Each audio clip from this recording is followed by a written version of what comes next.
We are on Shabbat Perek Aleph Mishnah Vav. Remember that we're in the middle of discussing from our last Mishnah the machloka between Beit Shammai and Beit Hillel about whether your kelim, your utensils, have to do shvita, can work on Shabbat or not. So this is a continuation of that Mishnah. Beit Shammai says, "En notnim unin shel pishtan l'toch hatanor." You cannot place unim shel pishtan. Unim are bundles of flax into the oven.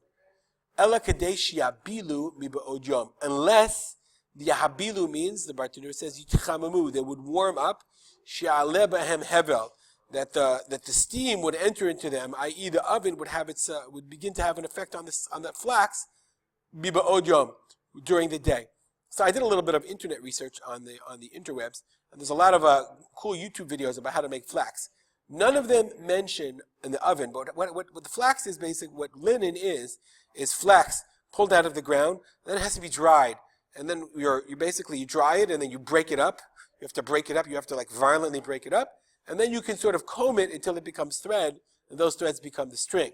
So one of the things I guess they did was take these bundles and put them in the oven. Sheyabhilu. Yabhilu, the Bartanura says, shitchamamu. Right? You want to dry them out in such a way so that you could then crush them in the proper way, and they would become flexible enough. So you're not allowed to do that. Excuse me. Beit Shammai says you're not allowed to do that on Erev Shabbat if the oven is going to have its effect already during the day on Friday, because you're not allowed to have malacha being done to the flax during the day itself, when it's already Shabbat. Similarly, v'lo eta tzemer leyorah. You can't place the tzemer, the wool, in the yorah, in the steaming pot. You're placing the wool to dye it. Elakadesh yilkotayin. Unless there's enough. Excuse me, I have a cold. Unless there's enough time, the klot hatzeva, that the color will become soaked up into the wool. Miba'od yom. Beit Hillel matirin, and Beit Hillel disagree. Beit Hillel think that all of this is permissible. Furthermore, Beit Shammai omrim, similarly along these lines, Beit Shammai says, "Ein porshin mitzudot chayav ofot v'dagim."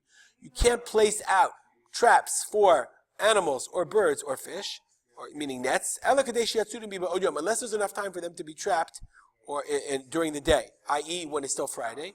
Again, Beit Hillel matirin, Beit Hillel also permit. I also want to point out that Bartanura points out that this idea of putting Beit Hillel allows you to put up your wool on the pot, okay? But the Bartanura points out, Lo sharu Beit Hillel ela b'yorah akura mina esh. It's only if you took the pot off the fire miba'od yom. Why?